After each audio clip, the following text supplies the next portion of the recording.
It is this stupid situation where you've got 38 state legalizing medical, and then we have 17 with recreational, and you have all these businesses and billions of dollars being generated, but it's federally illegal. It's the dumbest situation I've ever seen that we can't do anything about. I mean, it's so ridiculous.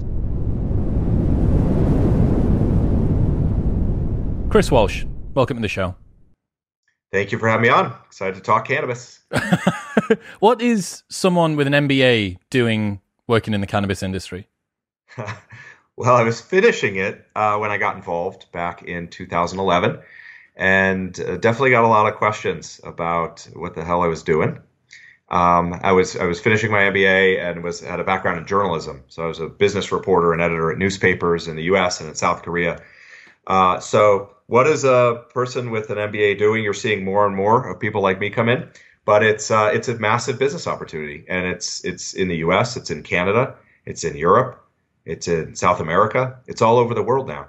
So I'm in it because, first and foremost, it was a fascinating industry that I wanted to be part of. I don't come from the cannabis culture, but from a business perspective, I thought there was a lot to like here into helping develop a new industry.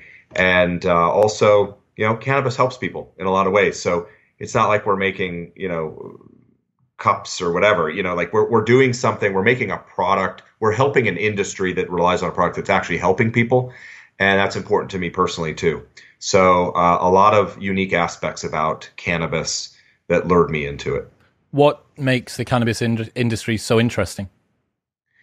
Well, I would say that the rapid speed at which cannabis has gained support all over the place. This was something, even when we started, that was really taboo still. And so we started in 2011. And even then it was like, what is my aunt who's a nun on the East Coast going to say? And what is my dad, a serious political journalist, going to say?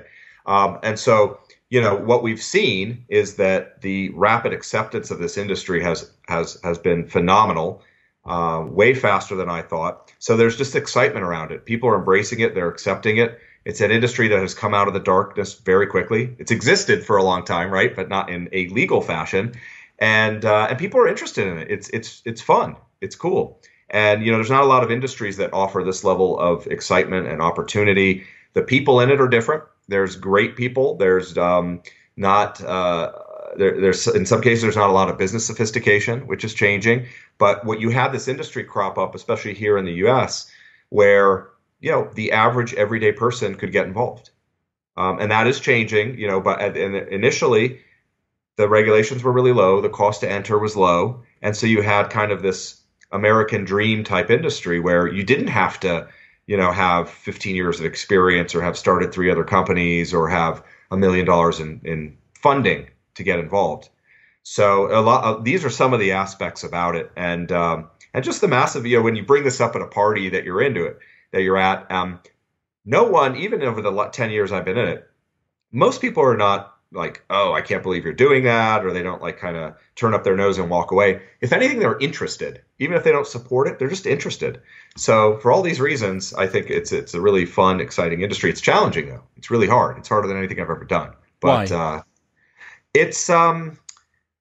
It changes so quickly, right? And first of all, I'll just start with this. It's really difficult to learn the industry because in the US, and this is a microcosm of what we see internationally, including in Europe, every state is handling this differently and every city's handling it differently. And so they use different terms and jargon, and they view it differently, and there's different regulatory structures. There's no commonalities. So just to learn about what the heck is going on, and so you feel like you can hold your own in a conversation, even at a base level, takes a long time. Because just when you think you got to figure it out, there's some whole other area of the industry. You're like, oh, I didn't even know about this, or it worked that way. And so the international industry is that way too. The global industry, the UK is handling it different from Greece, and they're handling it different from Denmark, and all of them are handling it different from Colombia and South America. So you have to really, it's constantly evolving. It takes a long time to get a handle on it. And then it changes, and you don't know how it's going to change. You have no idea how it's going to change, both in positive, immensely positive ways, and also in negative ways that can hurt your business, and because you don't know what to expect. So these are the reasons it's challenging. And I'll go back to what I said a minute ago. The people in the industry now are different, and that's often a very good thing. But if you're used to regular business norms and ways of conducting business, it's different here. So that takes a while too to learn. There's a lot of people who won't do business unless they know you. It's not like you can come in using all this MBA jargon, right, and sell them on something. They're gonna, smack you and tell you to go away. So there's just a lot of unique aspects of it. Didn't you once get accused of being an FBI agent at an expo at some point because you were the only guy there in a suit and tie?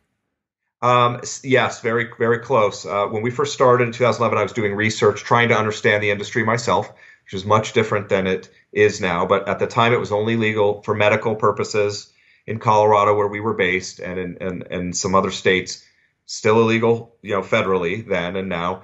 So there was a lot of the people who were forming businesses then came from the cannabis culture. They were maybe growing in their basement or buying and selling on the illicit market. And so they didn't know if someone was going to come in. We didn't know what the federal government was going to do. Even though it was legal in the states, it was not from the federal government. And they were operating businesses that you could find on the streets. They weren't underground, hidden. And so I went to an industry trade group. And yes, I actually went to the bathroom, and there was a guy in there, and they're kind of awkward when two dudes are kind of there going to the bathroom, and he's like, "You know what? You seem pretty cool, but you're not an FBI agent, are you?" And he really felt that. It wasn't just in jest, because they didn't know if this meeting of professionals in the industry was going to get broken up and they'd be hauled off to jail. That's the situation these people started in. Can you explain what on earth is going on when you have something that's legal at the state level but illegal at the federal level? How does that even work? Hey, if anyone can answer that for me, please do, because I've been racking my brain to figure it out over all these years. Basically, the government just turns its head away and says this is a low enforcement priority. And that's what really changed the industry is, in 2011, 2012, there had been crackdowns because the government was going in and raiding dispensaries. When you say the government, are they deploying, is that the FBI? Federal agents, right, in different agencies. Yep. And they were going in, and there weren't regulations really around the industry then. The states weren't regulating it. There were just people saying, hey, it's legal in my state, so I'm going to open up a dispensary or a cultivation operation, and I'm just going to do this until someone says. So that it just built from that and expanded, and then there was crackdowns by federal government agents, and there was a point where, after we started, where we almost got out of the industry because we're like, I don't know if this is going to make it as a real business. But then the federal government basically, under Obama, said, okay, we're going to look the other way. This is going to be a lower enforcement priority. They didn't say we're going to look the other way, but they said, look, we got a lot to deal with.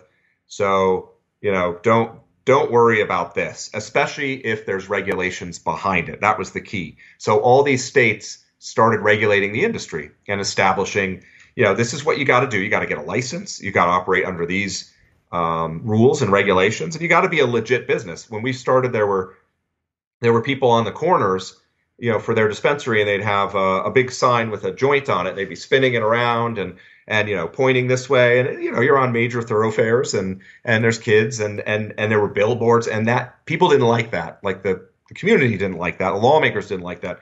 So you had this move to start, regulating the industry, and I'm sorry.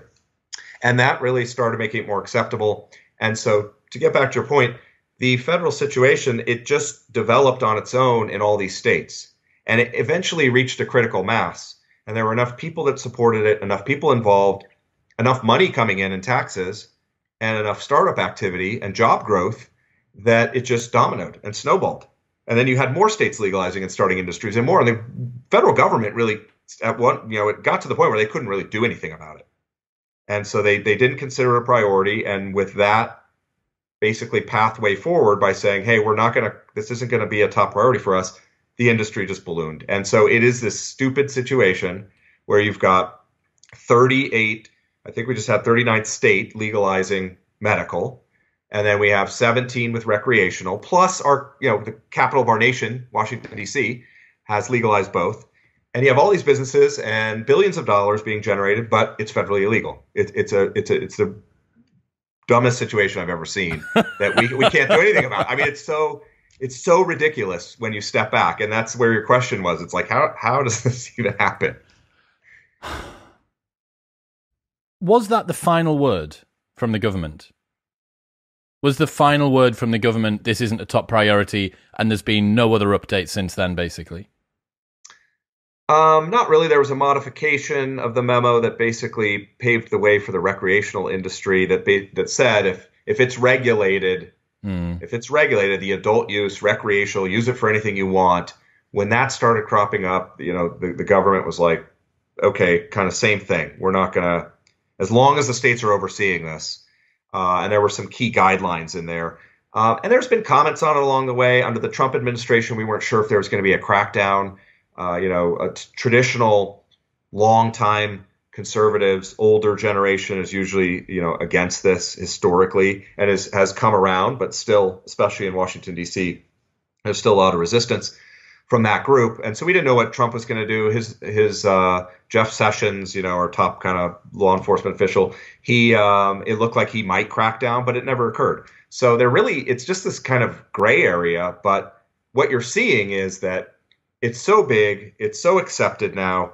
Over 90% support for medical marijuana legalization across the country, whether you're in the really conservative anti-marijuana states or in the more friendly ones. And recreational marijuana is above 60%. I mean, this is a losing issue in general. So yeah, I mean, there hasn't really been. People are just moving forward. And now there's been a lot of moves federally to change the laws. But they're working their way through our government process, and the resistance has kind of blocked them. And so we don't know what's going to happen. We're in a good position now where there could be federal change because the centers of power in our government are all controlled right now through next year by the Democrats, and they have been pushing marijuana. So it's become a big topic. They're trying to get bills through. There's still resistance. It's only a matter of time. It's like, is it a year or 4 years? I don't know. But I just want to point out that it's interesting because people look to the U.S. and say, oh, this marijuana industry, and they're the leaders. And in a lot of cases, the U.S. they're the biggest, right? And there's a lot of innovation going on here. If you ever visit a store, there's all these array of products, and it's really cool to see. But there's over 24 other countries that have legalized medical cannabis federally, and some of them have legalized recreational. So the U.S. is actually way behind from that policy standpoint. And so it's just a weird dynamic all around. What do you reckon is going to happen with the UK? Can you imagine the uptight Brits over here, gloomy skies, cup of tea, and a spliff on a morning? I can. I'm sure that's already going on in many cases, as it is in every country around the world. In terms of the broader legalization, I mean, I have been surprised many times. As I mentioned before, you never know what's going to happen, right? Some of the developments have been negative, but a lot of them are positive, where we never thought something momentous would occur or to this level. And I do think, and by that I mean you've seen countries, you've seen states in the U.S. legalize when they weren't even on the radar a year before, or there seemed to be like no way. And I remember a couple years ago, I was doing a lot of our global market research and traveling around to Europe and South America and other areas of the world. As we expanded globally, I was speaking and learning about these industries and where they were at with the cannabis discussion. And everyone I talked to in Europe said, UK will be the last. They'll be the last. And they said, no, people from the UK, people from other countries in Europe said UK will be the last. And you know what happened is there was the one case that got out there of a couple who had a daughter, and she had seizures, and we've seen this play out in other areas, including in the U.S. And this whole debate all of a sudden out of nowhere arose around CBD, and people started changing their minds, and then there were some moves there to loosen laws around that. So I do think this. I would not put it out of the question that it's 5-10 years off or will never happen. It can absolutely happen, and attitudes all over the place are changing really quickly. My impression whenever I go to America is it's bonkers how widespread the acceptance of it is now. It's seen the same way as having a beer would be. You know, there's no friction at all, as far as I can see. People do it on an afternoon because it's a Saturday and we're watching football, or we're going out for some food, or whatever it might be. And yeah, it's crazy. I wonder how much romance is still attributed to it being a drug as opposed to a drink or something that's obviously legalized, because you still have that layer of federal scrupulousness, right? They're looking at what's going on, and you know that there's still a tiny little 1% amount, even if you're in the most liberal state in all of America, it's still kind of a bit illegal. If the wrong person at the wrong time saw it, there's still a law somewhere that says no. I wonder how much that contributes to kind of the romance still of it being a bit of a counterculture, of it being something that's up and coming. That's a great observation or question. I remember a couple of years ago, I know someone who lives in the southern part of the U.S., a very close person to me, and he said he came to Colorado, tried out all the marijuana stores, and I got him a tour of a grow, and he's like, "This is fantastic." And he had used a long time in his life. Again, I don't come from that background of using heavily, but he did, and it was like a kid in a candy store when he came here. And by the time he left, he said, I don't know if I want this to come to my state. And I said, why? This should be what you're rooting for. This is your heaven. And he said, it just feels like it's going to be like everything else. And and so to your point, there's resistance in numerous ways. So I want to make sure we're clear that, there's people who are against it morally. There's people who think, that are unsure. There's others who think it's going to ruin communities. But there's also this contingent that enjoyed, and part of the fun of using cannabis was the counterculture aspect and how you got it and the people you talked to and smoked with and the type of marijuana you were getting, right? Even though this is much higher quality and better and it's packaged nicely and there's all these products, some people say, I just want that really good, bud that I got. And I'd roll into a joint from the guy I know. Yeah, from Johnny Fatbags on the corner or whatever he's called. Yeah, Johnny Fatbags. There you go. I like that name. Yeah, so you hit the nail on the head. There are people like that, and there are others who do not like how it's progressed into more of a corporate mentality, and that has been needed to push legalization because the general public doesn't want to see the counterculture aspects of punk rockers stood up in front of Congress saying that we need more dispensaries in our state. Yeah, or running stores without regulations, right? People are afraid to go in, or they're whatever. And so there's definitely people who are saying it's gone way too far in the business corporate direction, and we're losing that counterculture element. And they are right. They are absolutely right. Now you can argue whether that's a good thing or not, but the fact of the matter remains is it's happening. And the counterculture is actually becoming smaller and smaller piece as the business people come in and start running this like every other industry. So I'm concerned about that too, because it needed to move along the spectrum. Didn't need to move all the way this way. It shouldn't be all the way over here. It should be in the middle.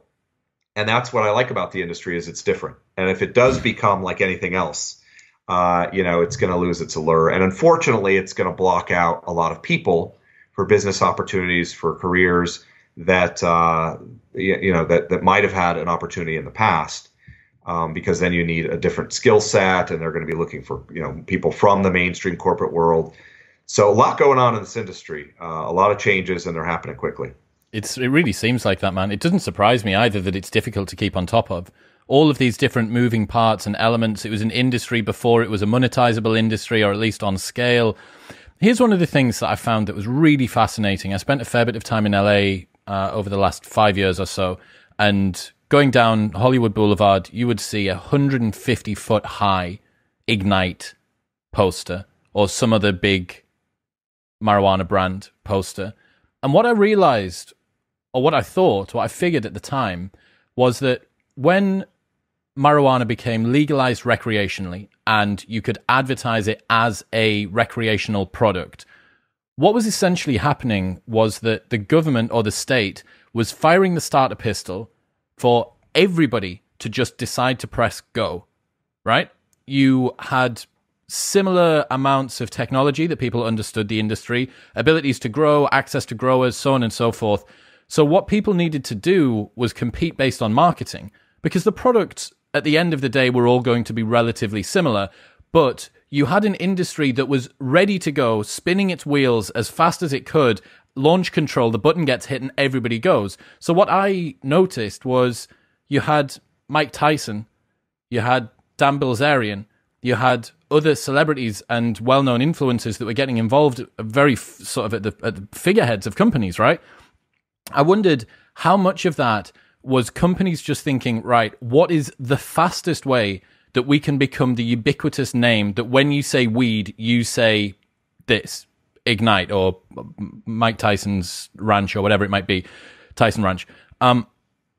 Was that right? Is that what kind of happened? Was it companies just thinking, right, we need to capture as much of the culture as possible, therefore, who's the biggest, loudest name that we can get, strap them to the front of this rocket ship, and then when the government says go, or when the state says go, we have more clout and we have more eyes on us? Yeah, and I would compare it to traditional business in general. The use of celebrities that resonate with your target customer is widespread, at least in the US, in many, many ways. And it's a tried and true method that companies use to build a brand and to get traction. And so as more famous people or semi-famous, some of these people were famous like 30 years ago, and were tied to the cannabis culture like Cheech and Chong, all of a sudden they're back at it. But they felt comfortable attaching their names to this, and then it started to expand. And the companies, yes, to your point, are saying, how do I build a brand that's different? What's familiar to my target customer base, right? And in a lot of cases, it's people who had initially the first couple waves of this were more well-known people who had this cannabis tie, whether they were in movies, whether they smoked personally and were open about it, whatever it was. And as what you've seen more recently is an iteration of this. And so now companies are getting former federal regulators, former politicians on their boards. Yeah, the former Speaker of the House, the U.S. House, is on the board of a cannabis company. You also had celebrities that had nothing to do with cannabis. So money talks, right? Money talks in this country. And so that has helped bring more people into the fold as it's becoming more normalized. But, we had an event, I believe it was 2 years ago, one of our business trade shows. And we had Gene Simmons, the lead singer of Kiss. And because he was actually signed up as the spokesman, kind of brand ambassador for a cannabis company, he never used drugs in his life, ever. He never even tried cannabis. But again, money talks. So you've seen another iteration, former politicians high up in Washington, D.C., former state politicians, and other people with brands and with names that aren't associated with cannabis traditionally that have jumped in. And the companies you're absolutely right. They're like, how can I stand out as I see this progressing down the road and it becomes more of a bigger national industry? How am I going to build my brand? And that's one way they're doing it. It's fascinating to look at as an industry because the barriers to entry are relatively low, as you've said. Even if you want to become fairly sophisticated, it's not going to be as hard to make a range of edibles and vape pens and pre-rolled joints as it is to create an iPhone or a competitor to the iPhone. Also, because this industry is just starting now, there aren't these established players.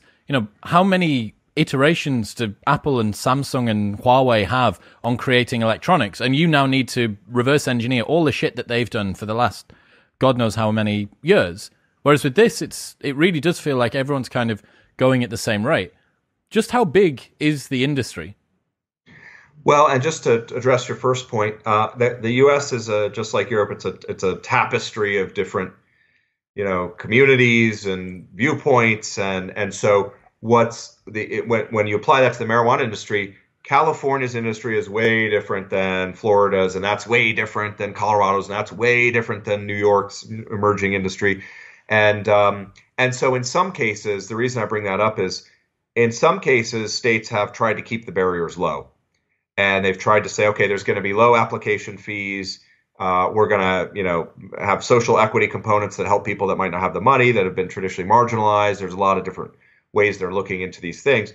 But the trend has been that it's getting harder and harder. So those barriers are, yes, not to the level of creating an iPhone, but it's also to the point where you usually, in a lot of states now, have to have 1 million or 2 lined up to be just able to get started.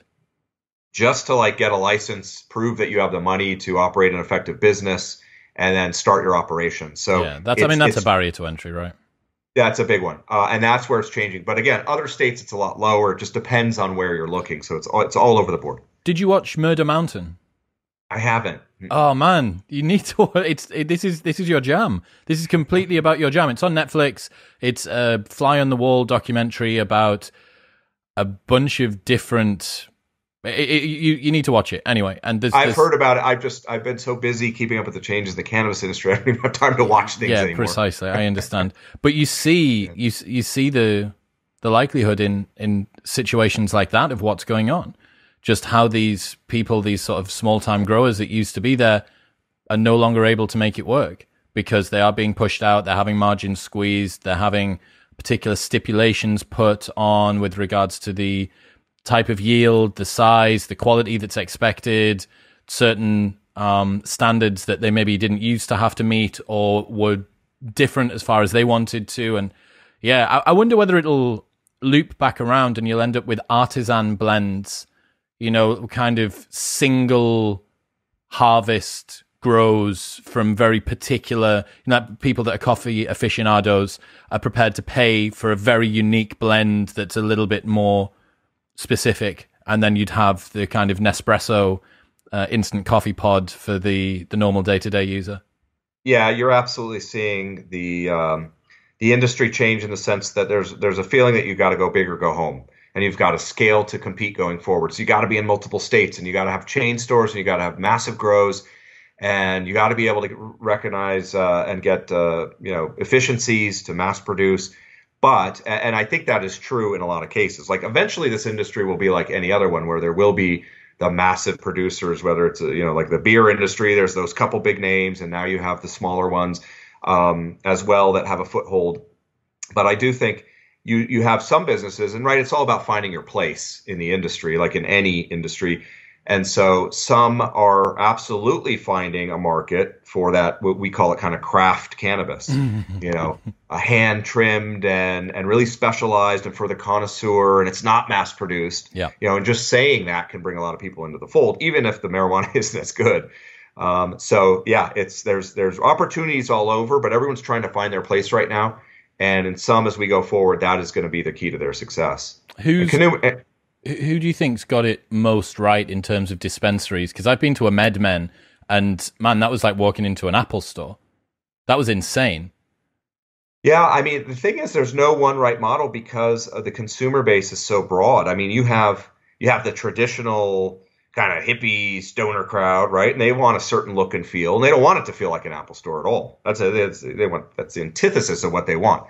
And then you have soccer moms and or football moms, and you have the professionals that are coming home from work on a Friday night, and they're grabbing an edible or they're grabbing a pre-rolled joints, and instead of the wine or the beer or maybe both, and so they want maybe that Apple store feel.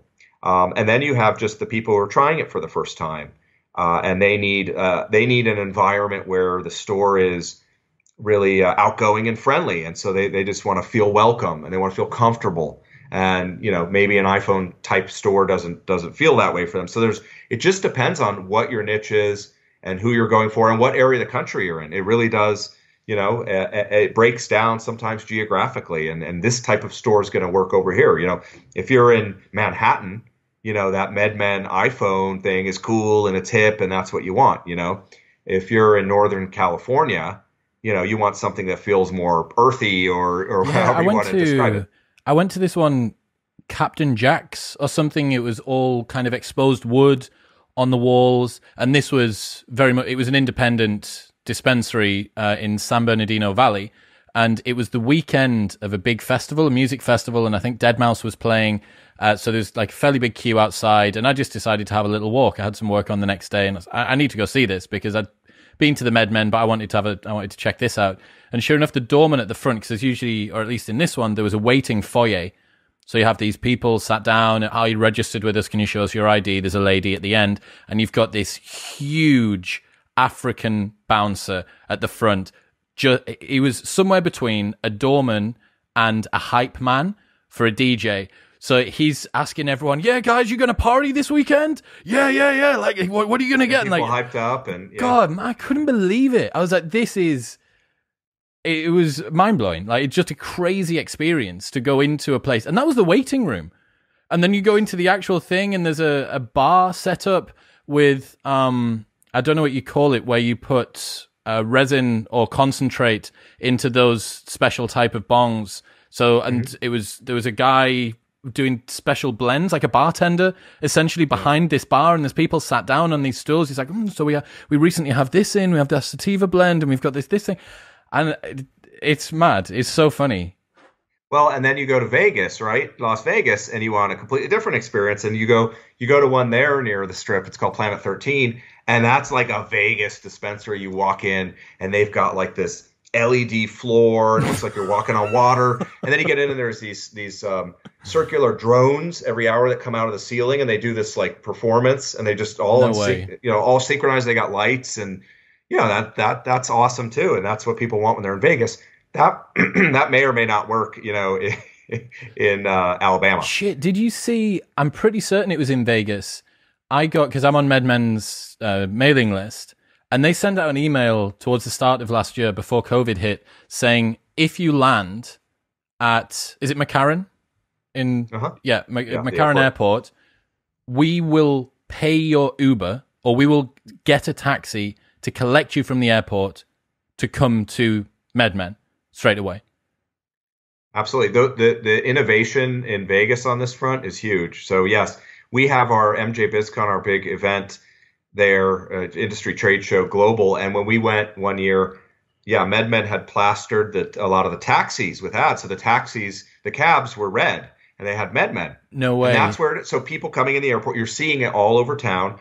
So, you're getting the best and perhaps worst of American branding expertise in a city like Vegas, right? It's just in your face. It's there. It's splashy. Yeah. Some people love it, but it works. What about scaling out now then? How much is the cannabis industry worth sort of to America overall? And then have you got any idea globally? Yeah, I mean, in the U.S., we've seen tremendous growth since 2011. As I mentioned earlier, 39 states with medical, 18 with recreational, and we have billions of dollars on tap with new markets that are launching, new states that have legalized recently. But in general, we've done market research on this industry for a decade, and it's really hard to pin down numbers because the government doesn't track it. There's a lot of ways to look at it, so we've honed our methodologies around the way. But by our best estimates, with a wide range, saying this is a more conservative view, this is a more aggressive view. Is that sales were up to $20 billion with a B in retail sales. So that's through dispensaries, through recreational marijuana stores last year. And we expect that to grow about 30% this year. And the growth was much bigger in the past percentage-wise. But now our base is $20 billion, right? So it's hard to double that. So 30% growth is massive for any industry. And, that's billions of extra dollars in sales. And we expect it to double by 2025, 2026, and could even go higher. Again, we try and take a realistic, conservative view. There's a lot of people just throwing out numbers, and they're like, look at this, and they make it look all shiny. We try and be careful because we don't want to steer people in the wrong direction. But, put that in perspective for your UK audience. I don't know how familiar with some of this they are, but the current size of the industry that we expect this year already is well above the National Football League, the NFL, which is massive here, right? We're all based around the sport in the U.S. It's already well above that, and that's saying something. And it's actually catching up, and we expect the next couple of years will surpass craft beer. And that's another big industry that has really exploded. Craft beer is the beer situation in most of Europe, but it's a 10, 15-year thing here. Everyone used to drink the cheap mass-produced beer. So that's a big thing. It's actually surpassing elements of the alcohol industry. It's going to surpass the global opioid market soon. So there's a lot of ways you can look at this, but regardless, it's becoming a big industry in the U.S. Is it one of the top 10? No, but it's huge. What did COVID do for the cannabis industry? Because I imagine that a year ago, or maybe a year and a couple of months ago, everyone in the cannabis industry was squeaky bum time. Is what we squeaky bum. I like that. I'm gonna have to use that. In Europe and a lot of other regions, there was kind of a slowdown. A lot of the legalization efforts there and industries and programs were kind of in the formation stage or the early stages. So that kind of went way to the back burner in a lot of other countries, and everything was kind of more or less put on pause. What we saw in the U.S., though, was this remarkable situation. It's remarkable to me. This is one of those changes I mentioned before that was immensely positive that I could have never predicted 5, 6, 7 years ago. And that we have this pandemic that shut down the entire world and almost our entire economy. And one of the few industries, few types of businesses allowed to stay open were medical marijuana dispensaries and, in a lot of cases, recreational marijuana shops. And not every state went this route, but the majority of states that have legalized deemed these businesses essential during a pandemic. I mean, think about that. This was a drug I couldn't even talk about or was nervous to talk about publicly 10 years ago and let people know I was in this industry. And I was worried about like searching because we were doing a lot of research. And I was like, I don't want someone to be tracking my internet. And I'm, Googling marijuana all the time. And 10 years later, it's deemed an essential business in a global pandemic that has shut down the entire economy. I mean, so is what happened, to answer your question, is that move allowed the industry to thrive. They were allowed to stay open. They had to shut down in those early days in March and April when everything was shut down, but they were able to resume sales. And as what you saw is not only did they survive, they thrived. And that's because you had people sitting at home and the U.S. was giving a lot of money to people to not work. Without much to spend it on. Everywhere's closed except for a few select businesses. Yeah. Order from Amazon, order a bunch of stuff that arrives at your door. And the alcohol industry did really well too. As what we saw was cannabis did really well. Not all of it, right? There were pockets and there were certain companies, but in general, it's remarkable how well it did. And, it brought new people into the fold that maybe hadn't tried it. And were like, well, I got nothing else to do. And current users tried different products. And so you saw sales growth, you saw record sales in every state, and in some cases huge, even in the mature states like Colorado. And I just want to make this point. When we first legalized recreational marijuana here in Colorado, there was a feeling among some that once you legalize, there's a novelty, right? And everyone will start coming, and then it kind of wears off, and you'll plateau at some point, a couple years down the road, as other states start legalizing too. They're not just going to come to Colorado to do it. And Colorado hit record sales again last year, and we're 6, 7 years into this, and more than a dozen other states have legalized and have industries up and running. So that didn't happen. So that really shows you the potential out there in general. For places for anywhere in the UK and Europe and anywhere in the world, there's a massive market out there, and it's on the medical side for sure, but it's also on that recreational side. So the industry did fantastic through the pandemic, all else being relative. How does the recreational and the medical income compare? So it was, I believe, 2017 when recreational sales surpassed medical for the first time in the U.S., according to our estimates. And that was just a couple years after Colorado and Washington State legalized. And so as what you saw is medical was the dominant because there was no recreational, and then it started slow. And now it's 3-4 times. Maybe even more than that. I'd have to look at the numbers again, but it's massively bigger than the medical. The medical side is still growing, and if you were just to break out medical sales, you'd be like, "Hey, that's nice growth. Like for an industry, this is great." When you compare it to recreational, though, it's just a little part of the bar, right? And so we're seeing is when states that have had a medical industry up and running then legalize recreational. Within a couple years, the patient numbers start dropping because it's just easier, to go to the store and buy whatever you want, whenever you want. You might pay more. You often pay more in taxes. But the medical side starts to diminish. And even the people who were truly using it for medical, they don't want to have to go see a doctor every year. They don't want to have to get a card and carry it around with them. And so we don't know the long-term future. And if these two are ultimately just going to merge into a cannabis industry, or if there will be a medical component that's separate and separately regulated and has different requirements, there won't be homogeneity across this country for many, many years. But eventually down the road, it might develop into one singular thing. Given the fact that the cannabis industry overall saw so much growth throughout 2020, how is it that I've seen an endless number of videos on YouTube about how Dan Bilzerian and Ignite completely fucked it with their accounts? Well, I don't like to comment on specific companies just because of what we do with our journalism arm and our events. There's a lot of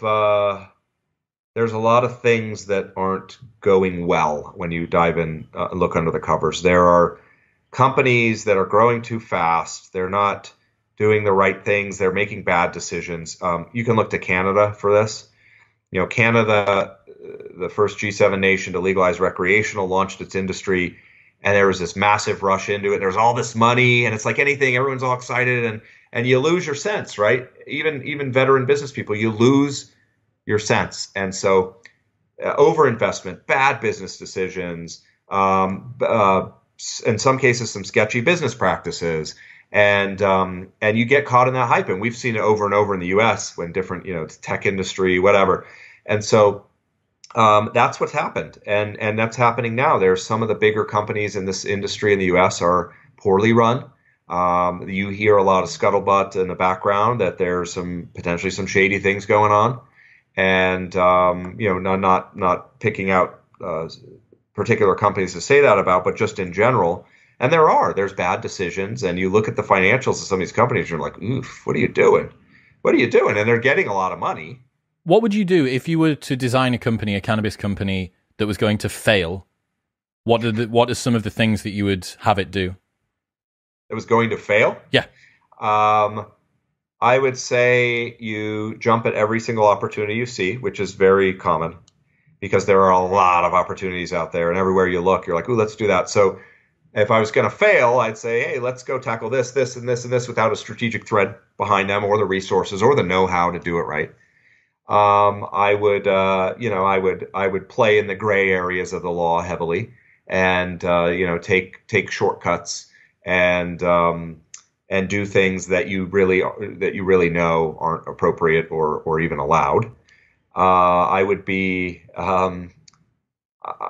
would also probably be a untrustworthy business person who reneges on deals or who tells you one thing or who makes an acquisition and promises all this stock and everything, and then it just disappears for the owners.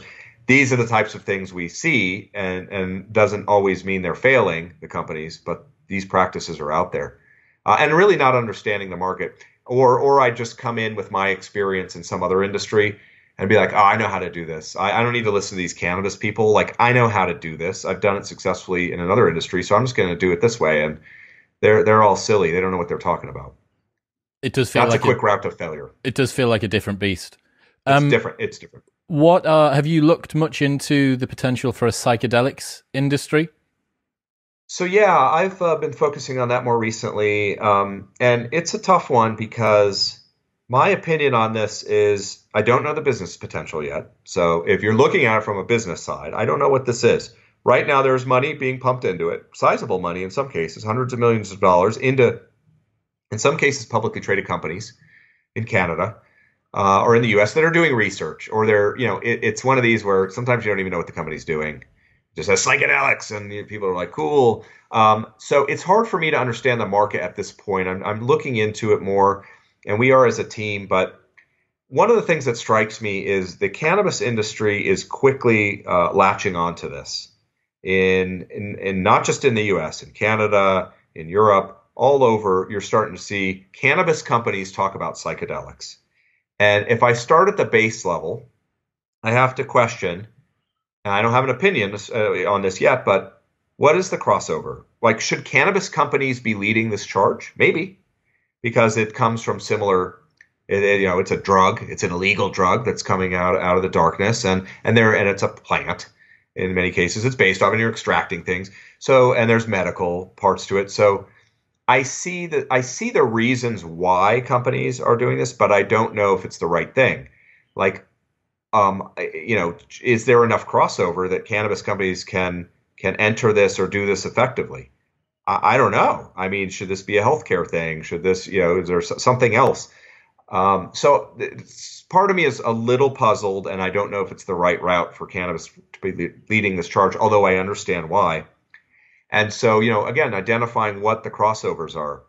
And so for us, when I talk about how do you fail, you go in a million different directions, right? Ooh, psychedelics, now I'm going here. This is a perfect example. So we as a business, and how I try and run MJ Biz, we have to figure out, does this fit with what we're trying to do, or is this the shiny new object that we go chase? And for our business, are we going to have an event on it? Are we going to have a lot of coverage? Are we going to have a newsletter?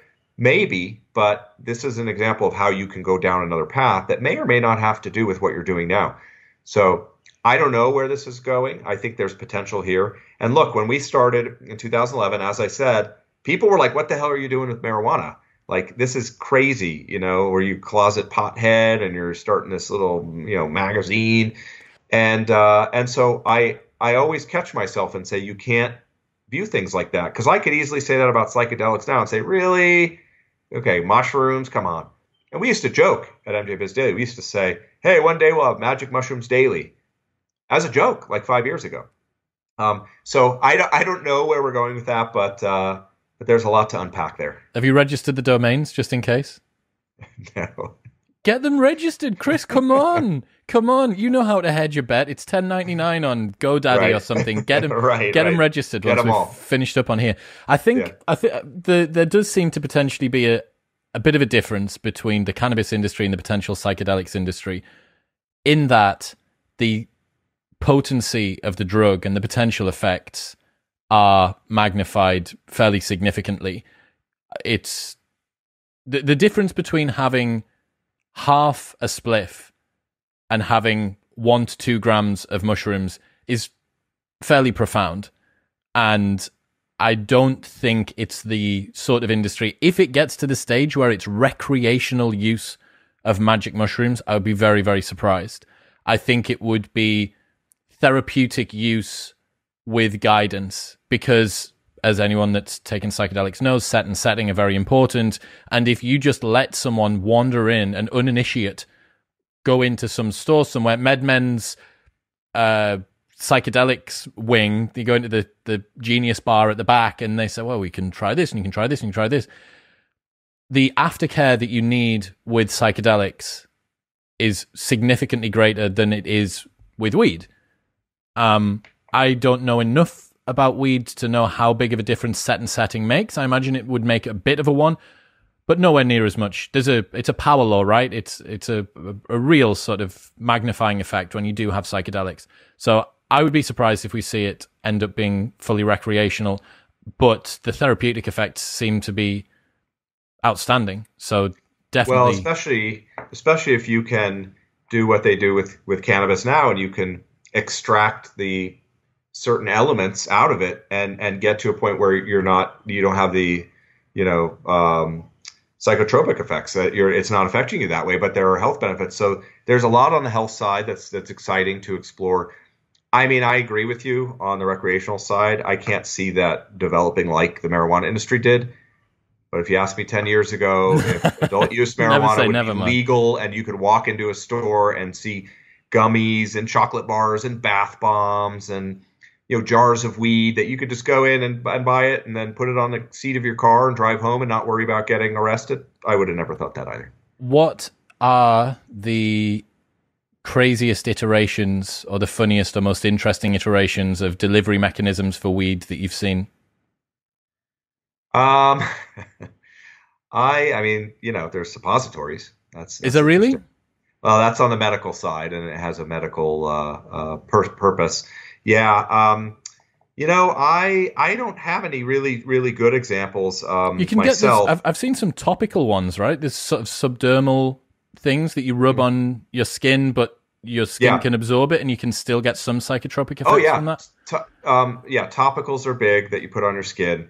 They're not huge part of the market, but they're appealing to some people. So that's all out there.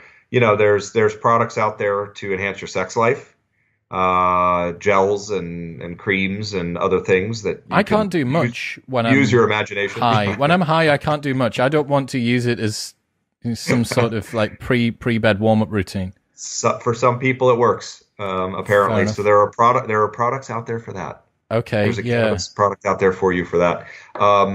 So yeah, I mean, I think that's where the innovation is. People are just saying, these companies are saying, what can I use this in? Tell you what I was really impressed by while I was in Austin. I had some 1 and 2 milligram THC mints, and I thought that was a really cool, subtle way to integrate Yeah, THC into a routine. yeah, absolutely. And you go into these stores, and again, the product selection is vast. I mean, it's mints, it's lozenges, it's lollipops. It's gummies, it's chocolate bars, it's cookies, it's all the baked goods. Now they've got, powders that are water soluble, and you can put them into any drink, and you could sprinkle it in your seltzer water, or you can put it in your beer if Your you want, or whatever. pre-workout, yeah.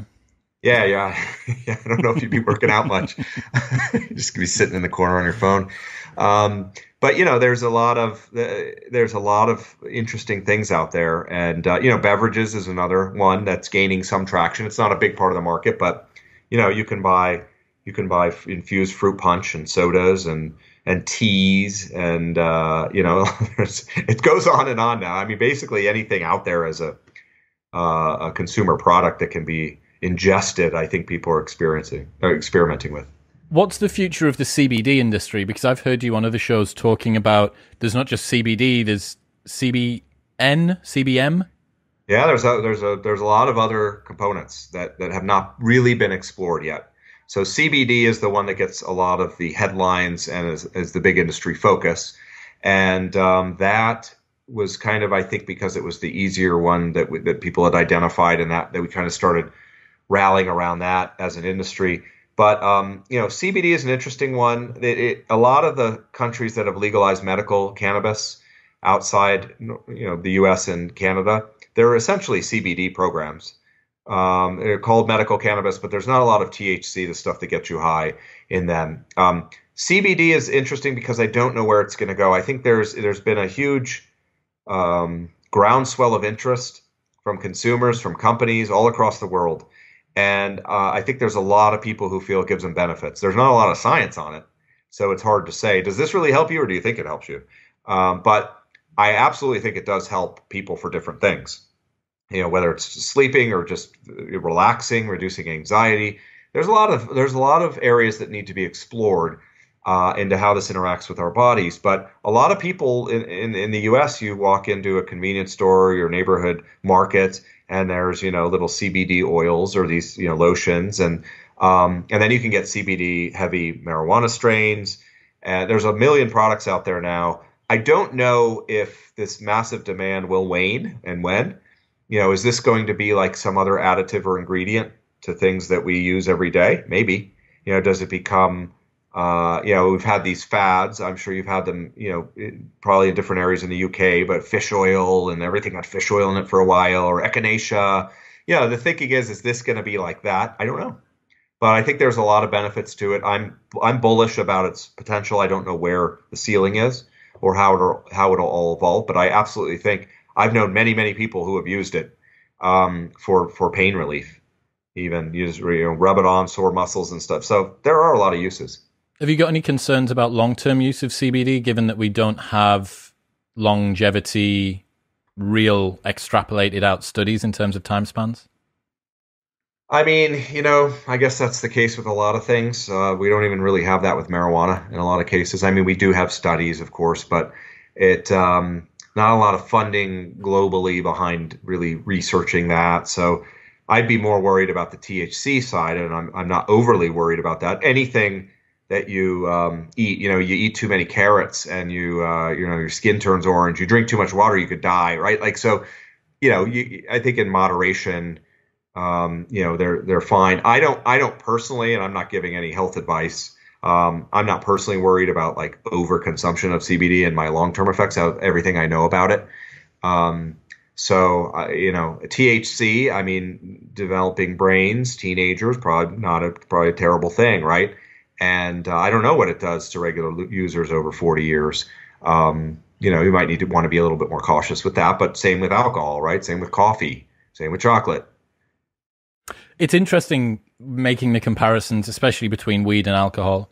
I think the hypocrisy is so flagrant and obvious that it's almost kind of cliche to bring it up, right? It's so trite to say that, well, look at the way that people go about treating alcohol, a substance which causes so many more externalities that are super negative. And there's this study from the Lancet, which you may have come across or not, that the single line summary was, there is no safe level of alcohol consumption.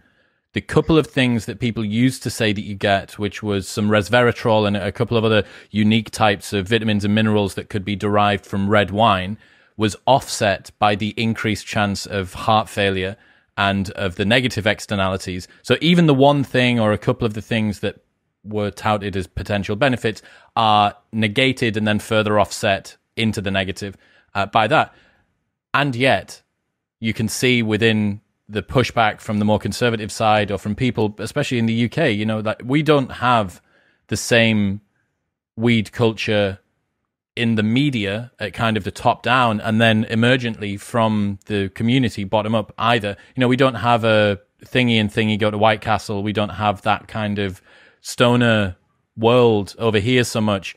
So when you're talking about the fact that it might take a little while for it to break the UK, that doesn't surprise me. Mm-hmm. Yeah, I mean, it might, but I know the UK is a lot different than Germany. In Germany, you walk around, everyone was already smoking it everywhere. I don't think they have that cultural side either, though. That's an interesting glorified point. Here. So yeah. I mean, it's hard to predict how quickly things could change. I wouldn't be surprised to see you guys go in this direction sooner rather than later. Some people in the UK need it desperately. Yeah, I'm sure. Where should people go? They want to keep up to date with marijuana news? Yeah, go to mjbizdaily.com, and that's our main website where we cover the industry internationally and with a focus on the US and Canada. And then from there, you can get to our information for our big conference, MJ BizCon, coming up in October. Getting a lot of international interest in that again. I think everyone's hoping the barriers to travel will fall and that we'll all be in a much better place with COVID. In the US, things are looking really good right now. And then I also started a podcast, Seed to CEO, where I talk about, for new people coming in the industry, here are some lessons learned from those who are in it. Here's the things you need to know about. Here's success stories and case studies. So you can get to all that through mjbizdaily.com. What's the podcast? Seed to CEO. Yep. I love that. That's cool. Nice, man. Chris Walsh, ladies and gentlemen. Chris, thank you for coming on, man. Thanks for having me on. Had fun. Thank you very much for tuning in. If you enjoyed that, then press here for a selection of the best clips from the podcast over the last few weeks. And don't forget to subscribe. It makes me very happy. Peace.